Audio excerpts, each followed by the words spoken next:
From Studio A in Texas, USA, it's the award-winning all things automotive car talk show in wheel time. Just ahead, a review of our new car of the week, the 2021 Dodge Charger Hellcat. Yowzers. Look at our weekly events calendar. Jack Nerad joins us with the NAC Toy results, which is the North American Car and Truck of the Year results. We'll also have stories making auto news headlines this week. That and more just ahead on today's In Wheel Time Car Show for Saturday, February 6th, 2021. Howdy, along with Mike out of this world, Mars, King Conrad DeLong, Jeff Zekin just off camera over there. I'm Don Armstrong. Glad that you could join us. We've got a guest trying to get in, and we're going to keep the door locked as long as we can, just so I can fumble around here and figure out what we're going to do in the meantime. Well, you always have news stories to tell. Well, I missed the news last hour because I went long. Because you got real full bad of hot air. Again. So I thought that I would. We had a guest on with the Nissan Z Club.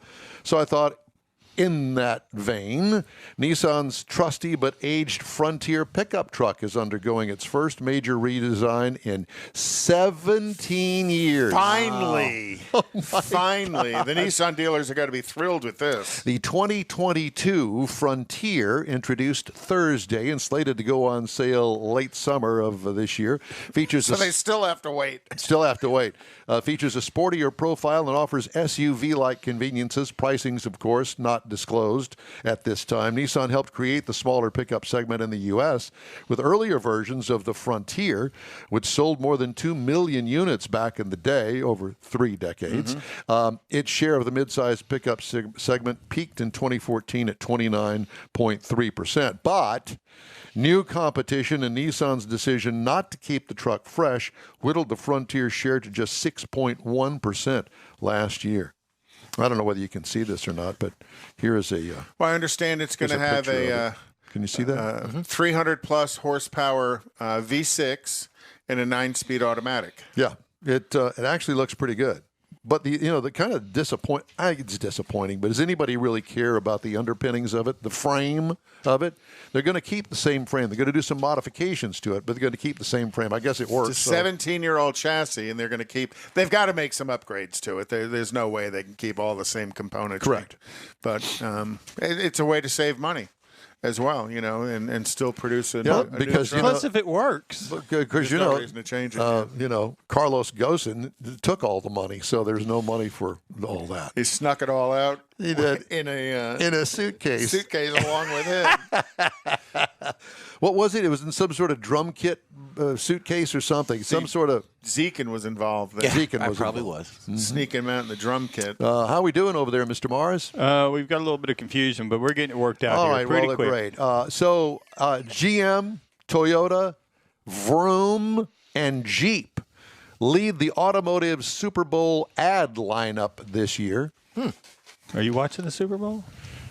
I swore off of all that when that whole stuff started at the beginning of the year, and I got ticked off, and I said, I'm not watching any of this. Well, look what happened to the Texans.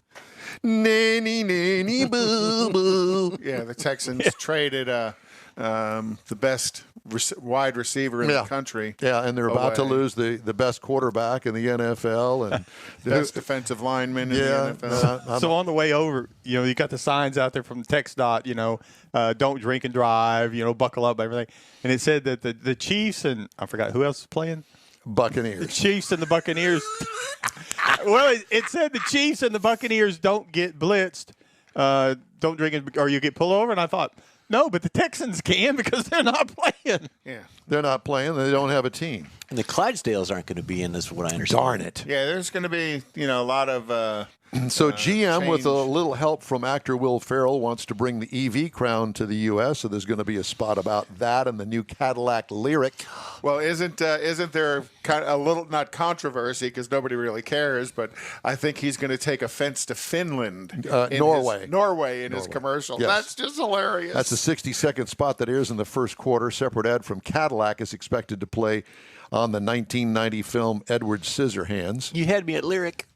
Yeah. Toyota isn't showcasing any vehicles this year, opting to tell the story of Paralympic swimmer Jessica Long in a thing called Upstream. The ad will air during the second quarter.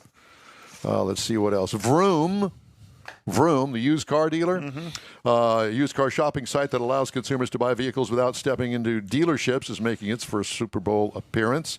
The commercial is called a floater, which means in the advertising world, don't get the wrong impression here, that it will air depending on the pauses in gameplay. So it's a floater.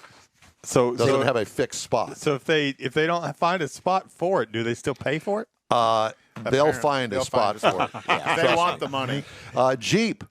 Bruce Springsteen, notorious for avoiding ad appearances, might finally be in a big one. The boss appears poised to star in Jeep Super Bowl ad, according to Ad Age. Local media reports out of Nebraska documented his travels in the state in recent days that appear to be slated to shooting a big game ad for the brand. Stellantis, which now owns FCA, which is Chrysler, Dodge, Jeep, and Ram, confirmed Wednesday that Jeep would run an ad in the second half of Sunday's game, but did not provide details. Nebraska really makes me think of big game, doesn't it?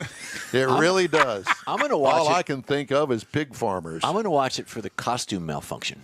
Oh, gosh. That was a Houston thing, wasn't it? Yeah, that was here. Only you would remember that. You know, I never even saw that. I don't know why. I didn't see it. Didn't care, really. Oh, well. I know that my daughter Laura and her, Dave, my son-in-law, are going to watch it, and they've kind of corralled Kathy into making some hors d'oeuvres and such for their party. So she's involved in that. Well, you know, you've heard that Ford and General Motors are struggling keeping assembly plants open because of semiconductor Yes, issues. and that's it. All automakers, one way or the other, are having all sorts of problems. And what's going to happen is that you're going to go, it's time for us to buy the car, honey, and go to the dealership and see that you have very limited choices in the car that you want, or none at all, because they're having to shut down lines across multiple brands. And Ford F-150 is going to shut 2 lines down because of that's going to be major. painful. Yeah, with a brand new truck, Right. and they can't turn them out because of no chips. So both the Dearborn and Kansas City plant are about to face production disruptions because of this chip availability issue. GM's having the same problem. All of them are. You know, it's the damage caused by not properly sourcing from multiple providers is part of the problem, and so much of this stuff is actually coming out of the Wuhan area of China. Wuhan. Yeah. So you know you're not allowed to say Wuhan flu, right? No, you The can't say Wuhan China virus, flu. China flu and the Wuhan Why virus. can't you say China flu? Because they passed something in Washington, D.C. that says those are not. That's bad terminology yet. Is bad So what terminology happens to to- use China flu? You can't say China flu. You're not supposed to say China At flu. all. So No China do we flu get at all. cut off of the internet if you say China flu? If you work for well, who knows today? You know with how much control the big tech is taking. But anyhow, that's going to be a real problem as it's putting people out of work because they just can't get You components. know, the next thing Yeah, is they're can't going to get start parts. checking the brand of underwear you wear. Not me, because I don't wear any. But Oh, I knew we were. We going didn't. there, We didn't need to know that. Look, let's talk to Scotty's Hot Rod Is he Garage. finally ready? Yeah. Finally, hey Scott, welcome to the show. Hey, how are you doing? Glad you found the connection. yeah, and We know it was Mars's fault. yeah, and we just wanted to bring you in just at the time that we're talking about underwear. I don't know where that's going to lead with us and Scotty's Well, Hot Rod. as Huh? long as you're wearing clean underwear when you're in an accident, you're okay. That's Well, it. That's what. Yeah, and My mine mom did too. told me that. That's yes, right. always wear clean The underwear. universal mom statement. But whose are you wearing? There is that. Scotty's Hot Rod Garage. And you know, the thing is, I thought, Scotty's Hot Rod Garage. Well, I wonder where that is. Probably somewhere in the Midwest. No, it's in Friendswood, Texas, right down the street down here. Yes, sir. Well, how is it that we've managed to avoid each other all these years? It's a pleasure to meet you, and we want to find out all that there is to know about Scotty's Hot Rod Garage. Okay. Well, I lived up in the North Dallas area between Dallas and Denton and Louisville, grew up there. And after I graduated high school, I joined the military and learned a trade. After I got out of the military, I spent 30 years in aviation and ended up finishing out my stint in aviation at Lockheed in 2006 and was laid off in the F-16 program because I was in management. Ended up working in a little hot rod shop. Cars have always been my passion. Met my wife. She lived here in Friendswood. I traveled back and forth for 22 months and ended up moving here. And I got here in August of 08. September, Ike hit. October, my truck was totaled. In November, I was laid off just 10 days before we got married. Great. So that was my Your stint. timing And is we thought impeccable. 2020 was bad. So my wife talked me into, she said, during 08 when the economy had tanked a little bit, I tried to get back into aviation and stuff, but things just didn't happen. God didn't have that in my plans. So he told my wife that I needed to start a hot rod shop. And I knew no one here in Houston area, period, other than my wife and her family and stuff. And I was like, this is a stretch because I don't know anybody. Ended up, she made me business cards. I have a 56 Ford Big Window pickup, went to the car shows, started passing them out. And the next thing I know, I ended up with a 30 Model A coupe in my driveway that was 6 foot underwater in Ike in Galveston. And that started it all off. Oh, how cool. There you go. Too bad for the person's car, but what a cool way to start. Well, actually, I've done. I've fixed the car, got it all running for him, got everything going, rewired it, got the tank fixed, and he is now one of my closest friends. And I work on a number of his cars. Neat. Yeah, and one thing when I was talking to Scotty, one thing that I figured out real quick. So you talk about a hot rod shop, and you want to bring a car in there to get it worked on. And people start talking about, well, let me put the computers on it and all that stuff. He don't work on those kind of cars. He is an old school hot rod guy, right? Right. I have branched out just a tad bit. I'm not a computer geek by any means. I'm old school, but I have branched out and started doing some of the Phytech fuel injections. I'm actually one of their service centers here in the Houston area. And they're self-learning, so I don't have to get into all this computer stuff and everything. But it's the only upgrade that I do that has anything to do with the computer. Most of my stuff is pre-80 stuff. So the closest thing you come to integrated circuitry is a voltage regulator inside of an alternator. Absolutely. Well, and one of the things I noticed on your website is it looks like you have kind of a focus on electrical systems, rewiring vehicles so that they're wired properly as opposed to cut and clip wires, which is what you see on a lot of cars when the wrong people start upgrading the electrical systems on them. Right. Well, the electrical system is the central nervous system in a car. It's one, if not the most important part of a vehicle and stuff. It can cause you, all kinds of catastrophic damage just by itself. From being done wrong, or it creates a thermal event, is what I call them. And yeah. all of a sudden, you're starting to let all the smoke out of the wire. Right. I had a car, for instance, I had a car come in, and the gentleman said that he had bought it off of the TV show Car Sharks from Dallas. Oh, gosh. And he brought it in, and it pulled into the shop, and we opened up the hood, and it had a 10-gauge wire that was arcing going through the firewall that was bare. And it was bare not only just a few inches, it was bare like about 10 inches. Right. And so we immediately unplugged the battery and stuff and started working on it and got the gentleman all taken care of, and he has a really nice car now. Well, and also kind of cruising your website, you got some pretty cool toys that you've worked on. I'm a huge fan of the '69 Shelby GTs, and you ended up doing a GT 500. You also had was it a Fairlane or a Torino 500? So some pretty some pretty interesting cars that you got to go through. And did you rewire all of those? Yes, sir. Actually, the Torino was a complete build. The GT 500, it took probably about a month to do. It's usually a lot quicker, but that one had to go back 100% original since it was a numbers matching car. Oh, wow. And stuff. So we had to take tons of pictures and route things exactly where they needed to be in order to make it back to where it needed to be factory. Hey, Scott, do you work on multiple projects at a time, or you start one and complete it to the end and then move on to the next? I do multiple. My shop is a 2,400 square foot shop, and I'm actually right behind my house, so I don't have a whole lot of traveling distance between it. But I do work on a couple of cars at a time. I am a single proprietor mechanic here now. I've had an office girl and 4 other mechanics at the time, but through chain of events and stuff that I ended up, it's just me and stuff. I can focus on my quality that I started out with. I brought a lot of my aviation experience into the car world about having it done right the first time. Hey, Scotty, we got a couple of minutes left. Can you give us a quick look at some of those projects you had in the garage the other day? Absolutely. Hang on just a second.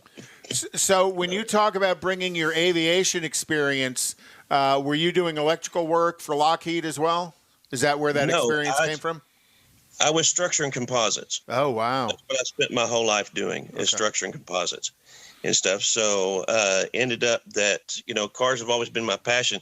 I had a kid one day tell me when I was working at a little shop, and he said, I don't like cars. They don't enthuse me whatsoever, but I'm good at what I do in the restoration world. And I kind of felt the same way with aviation. I did it well.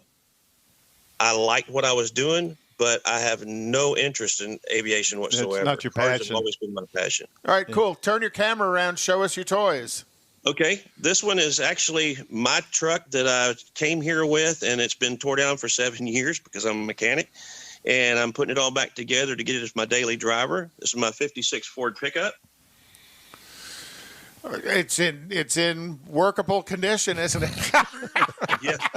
Well, It's got a new chassis. It's got a new chassis under it, 4-link suspension in the front, Mustang 2 in the back. It's got a new 99 Ford Explorer motor with a AOD in it, and it's going to be my daily driver.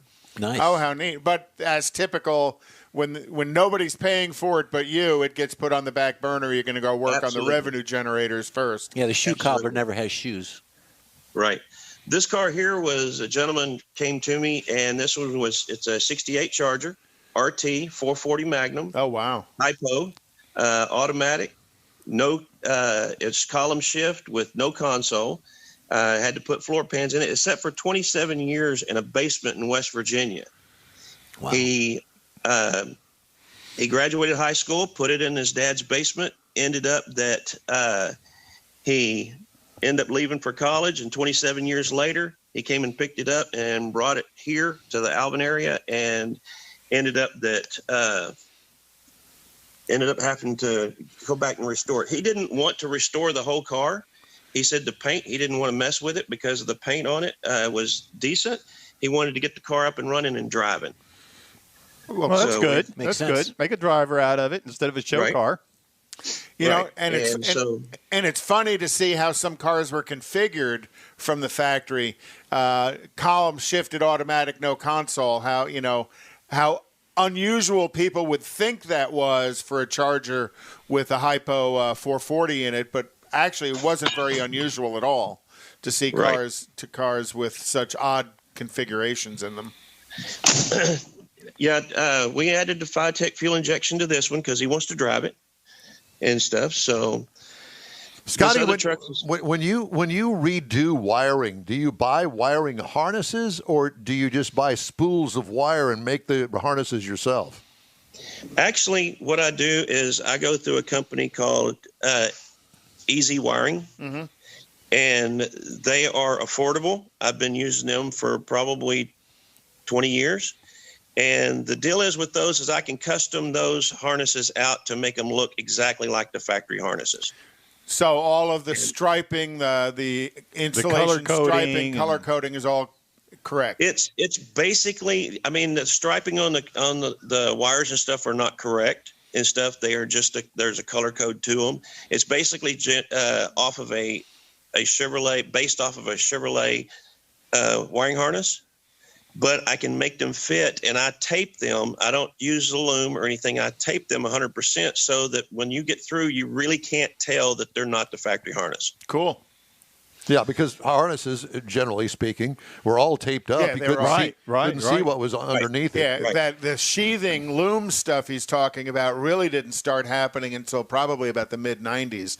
Prior to that, everything just had black electrical tape that wrapped it up, and then it'd peel out a component, and it'd still wrap that up. And the sheeting, wasn't that like a fire prevention also? No, the sheeting is corrugated plastic, and it was tendency has to burn and stuff. With taping them up, it ends up making them. You can move them away from the things that you want to move them away from, and stuff. And you can pinpoint every location that a wire comes out. And I spent about a month and a half working on a 69 C10 for a gentleman, and we hid every wire. And he ended up taking it to the C10 Nationals and won his class in C10 Nationals. He also won Good Guys in Tennessee, in Nashville, with the same truck. And he's building another truck now, and he said he wants me to do it too. Well, very good. And the interesting thing about that is when you get those kind of judges looking at that vehicle to win that level, they're looking just with a microscope for errors in how it's built. So you must do some pretty awesome work to let them win at that level, because that's all the judges are looking for, are minuscule deviations from factory. Right. Well, this truck was completely custom and stuff, and he wanted to make sure that that the harness and everything was hid. Actually, he ended up I hid it to the point where you only had little pigtails coming out for the headlights that you could see. And he eventually covered all that up also, but every relay, everything it needed was gone. So, but pretty cool. This Mustang is one of 4 that a gentleman owns, and I do a lot of maintenance on vehicles, which this car 25 years ago was built, and the brake system I've have to go through it. We're also doing a hydraulic clutch, because at the time when he built the car, they didn't have the hydraulic clutch at that point. They had cables, so we're redoing all of that and everything. Just upgrading a lot of stuff on the car. Making drivers out of them, or keeping them driving. Absolutely. Yeah. Well, Scotty, and I'm not. Go ahead. I'm not interested in doing a lot of show cars, because these cars are my passion. They become my car when it comes in here. And what I really like to do is have something that people are actually driving, enjoying, and going out and doing something with, versus just sitting in a garage somewhere. You're not building trailer queens. Right. So it's Scotties Hot Rod Garage. Yes, sir. Very good. We've got your website posted up on our Facebook page. We really appreciate you joining us today. Absolutely. Anytime, guys. Scotty. All right, man. Scotty, thanks. Thank you. You bet. All right, time now for this hour's car review. Mr. Mars has the 2021 Dodge Charger, and that's as far as I'm going to go with it. I'll take it from there. I figured you would. We're talking about the 2021 Dodge Charger SRT Hellcat Redeye Widebody. I mean, we're talking about everything. We got it. You can stop. You can stop rubbing it in now. And basically, if you look at it, it's a Dodge Charger. You think family sedan. Well, this is not your family sedan. I'm going to tell you. In fact, we talk about the Hellcats being muscle cars, because you can drive them every day and you can run them and race them and do all kinds of things. This is the wide body. Now, this is the one that goes beyond. This is still conceivably a muscle car, but it's not going to be something I don't believe you'd drive every day, but man, it sure is fun to drive. It's only a 700-plus horsepower muscle car. You're right. And the one that we had was, there's several things about this thing, and the one we had was that had the mango exterior paint. Now, the thing about these is they've got some great colors. FCA or Dodge has always had some great colors. Some of the new ones they have for 2021 is called Hell Raisin. That's a color. Go Mango's a color, and White Knuckle is another color. Good names for I'm telling you, I love it. And so when you get on the outside of this, I mean, it is a Charger, and it's got some very nice Charger lines, including the smaller rounded face that Dodge has put onto the Charger. We had the Redeye badging up on the fender, the grill, the deck lid. We had the satin black hood and the roof and the trunk, and the spoiler was satin black, so it really made it this performance look to it. That's a cool shot. But it still has the profile that links it back to the 68, 69, 70 model Chargers. If you look at them, those lines are still there. Coke bottle shape to it. Yeah. And I'm going to tell you, we were rolling on 20 by 11 inch aluminum wheels. Oh, my gosh. All four corners. We're talking about some rubber hits the road. That's why it needed to be a wide body. You got to yes, cover it the did, tires. and that's exactly what it does. So you get into the interior, and we had the leather seating with the logo, and we had the carbon interior accents on it, but it's a cockpit-style dash. And, again, it's very driver-oriented because it kind of cocks the center stack over towards you. We had the 225-mile-an-hour speedometer option. And we had the suede door panels, headliner. So it's still got some touches on it on the inside of it to remind you that this is a fully functional drivable car you could drive every day, including the 8.4-inch touchscreen where you're going to find the Uconnect 5. That does all your convenience controls, but it also is where you're going to find the performance pages, where you can really get into the settings on that. And that's where this comes into the 6.2-liter V8. With 797 horses. Oh, my gosh. 797 horsepower, 707 pound-feet of torque, backed by an 8-speed automatic transmission that will shift and get when it's time to do it. Now, the EPA says on this vehicle here, you should be looking for about 12 miles per gallon in the city, 21 out on the highway, and you're looking at a combined 15. I didn't get quite that. No, because you have a fat foot. Well, and again, this is one of those cars, if you're looking for fuel economy, this is not what you're looking for. You want the V6 version that still has 292 horsepower on it. Lord. But this vehicle is, according to Dodge, which I couldn't really verify because I didn't have the facility to do that, 0 to 60 in 3.5 seconds with a top speed of 203 miles per hour. 797 horsepower. I Could believe the it. Beaumont Police Department verify that? Well, I didn't get a chance to work with them that close, but they probably could have. Thanks, George. And the great thing is it comes with a 3-year warranty. I mean, this is a 3-year, 36,000-mile warranty. Anyway, so again, this is the step beyond the Hellcat that you would normally find that we talk about being, I think, is a fantastic muscle car because it does get a little bit of fuel economy if you don't put your foot in it, and you can drive it. This goes beyond that. This is going to be the track version of that car. You can drive it out on the highway. I did. It's very firm on the ride, and it handles very well. But again, it is what I would consider a track version. Now, if you're looking for something to compare it to, that's going to be really, really hard. Anything. You know, you might look at a BMW M5 with 617 horsepower, but that's going to cost you over $100,000. Mm-hmm. So if you're looking for a base Charger SRT Hellcat Redeye Widebody, starts at $69,995. Not bad at all. Now, if you add in a few options that we had, including the gas guzzler tax of $2,100, then MSRP has tested $90,560 for a car that you can take out and run at the track and hit sub-12-second times and do 200 miles an hour if you got the guts to do Is it. this a long car review? No, sir, because fast I am done as fast as that car is. I am fastly doing. I'm going to save the rest of my Hellcat talk for next week. Next week, I've got one more coming. Time's up. You done now? Yes, sir. Okay. In Wheel Time Car Show streams on Facebook, YouTube, and InWheelTime.com, along with Twitch. Podcasts available on Apple Podcasts, Spotify, Stitcher Radio, iHeart Podcasts, TuneIn, Google Podcasts, Pandora, Amazon, and Podcast Addict. In Wheel Time Car Show continues right after this quick break. Pipes and Tacos is Houston's... Oh, no. We're going to start that again. Tailpipes and Tacos is Houston's premier cruise-in, and you're invited to join in. Whether you're a cruiser or spectator, Tailpipes and Tacos is the place to enjoy made-to-order breakfast tacos, fresh coffee, and mingle with Houston's fun car people. Mark your calendar for Saturday, February 20th for Tailpipes and Tacos at the Luby Tortilla Mexican Restaurant in Katy, 8 a.m. to 11 a.m. Tailpipes and Tacos is free, and everyone's invited. You will see collector cars, hot rods, customs, magnificent originals, and resto mods all at one location.